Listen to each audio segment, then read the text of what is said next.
আসসালামু আলাইকুম। আজকে লই আইছি বাউল শিল্পী সুহেন সরকার। আপনারা অনেকেই চিনইন বা অনেকে চিনইন না, তবে তাদের কণ্ঠ খুব সুন্দর। আজকে আমরা ছোট্ট করে একটা গান শুনুন বাইর মুখ থেকে।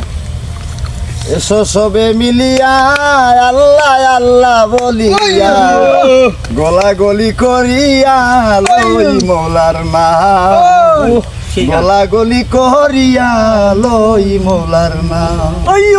এসো সবে মিলিয়া আল্লাহ আল্লাহ বলিয়া গলা গলি করিয়া লই মৌলার নাম, গলা গলি করিয়া লই মৌলার নাম। আসসালামু আলাইকুম। সবাই গানটা তো শুনছো, গান শোনার পরে ভিডিওটা শেয়ার করো না কেন ভাই? তাইনি অনেক সুন্দর গান শুন, অনেক সুন্দর গান বানাই। কি তুমি নিজে লিখে বানাওনি গান? আমার উস্তাদ আছেন, আমি নিজেও লিখি, নিজেও গাই। ভালো ভালো সাধক বলতের গান আমি করি ইনশাল্লাহ। সবার তো আসলে তো পরিচিত আর কত দেখছেন যে খেলানে হইতে পারতাম না। আমি গান হইয়া থাকি, তবে সব কিছু মিলাই চলতেছি। বন্ধু হ্যাঁ, সব কিছু মিলাই চলতেছি ইনশাল্লাহ। সবাই ভিডিওটা শেয়ার করবা, সবার সাথে ছড়াইয়া দিবা। আসসালামু আলাইকুম।